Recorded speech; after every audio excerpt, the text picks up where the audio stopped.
California's governor says President Trump is sending 2,000 more National Guard troops to Los Angeles as protests over immigration enforcement continue. Gavin Newsom, who's highly critical of the deployments, said only around 300 of the current 2,000 National Guard troops in LA are being used. The Pentagon has also mobilised a battalion of 700 Marines, an order Governor Newsom has described as un-American and the deranged fantasy of a dictatorial president. The protests began on Friday in response to raids carried out by US Immigration and Customs Enforcement, known as ICE. Our reporter Carl Nasman has been monitoring events for us in Los Angeles.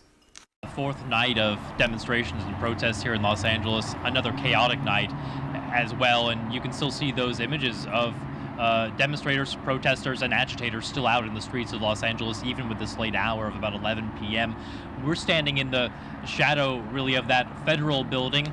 That's where those National Guard members are set up here in downtown Los Angeles, and that's where a major protest was staged earlier today, and that's kind of how everything got started here in Los Angeles. That was in the afternoon hours, and we were there in front of that building as those protesters were then dispersed and moved away by a large mass of local authorities. We saw sheriffs, deputies, as well as local Los Angeles police, really with their biggest show of force that we've seen over this entire weekend of protests.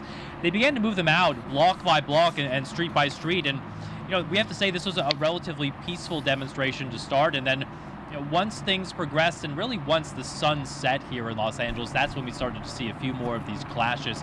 There was a round of tear gas fired earlier tonight, and several arrests have been made. We've seen these clashes once again between authorities and demonstrators.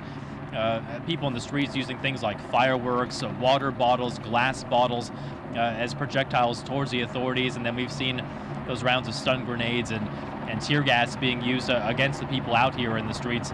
We should mention, we were earlier much deeper inside the downtown area, but it just seemed to be a little bit too dangerous for us to be there, and those areas and those gatherings were declared by the authorities to be unlawful assemblies. So that meant that anyone who was still remaining in the streets at that time was facing arrest. But you can still tell from where we are, just looking up in the sky, and you might be able to hear it as well. There are several police helicopters still circling this area. They have their searchlights active, and they're still looking at various different pockets of people in the streets, and really at this hour, what the authorities say is that these are folks out there that are looking to stir up trouble, looking to have these sorts of clashes and interactions with authorities. And even on Sunday night, we saw lots of fires lit in the streets. So the hope is that the authorities are looking to kind of get those things under control and make sure that we don't see a second night in a row of those chaotic scenes.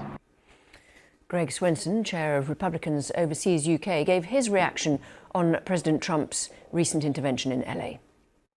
Well, I think it's an overreaction from Governor Newsom regarding President Trump's maneuvers. I mean, if he wanted to quell the violence, he could with his own. Either he could deploy the California National Guard, or perhaps the local enforcement agencies could handle it, but they're not. They've chosen not to. And even the LAPD, the Los Angeles Police Department Chief McDonnell, has said that he has said that this is out of hand, and sort of indicating that federal help might be necessary. President Trump, when he was talking to reporters, said it's still simmering, but not very much, suggesting that things have calmed down and that the troops have been sent in have made a difference. But now there's a suggestion that more will be sent in, and the Marines as well. So what is the reason for adding the Marines into the mix? Well, I think he wants to just have them on call. And as your reporter pointed out earlier, of the troops that have been allocated, only a small handful have been actually deployed. They're really there to protect federal property and to protect federal enforcement officers in the immigration service. So, this is not, I don't think they're designed to quell all of the protests and all of the rioting. But the most important thing is to be ready so it doesn't get out of hand. And remember, there's context here. The 1992 Rodney King riots were in Los Angeles, and I think George H.W. Bush, waited too long. He ended up sending not only the National Guard and Marines, but he also sent the Army into LA. But again, it was probably too little too late.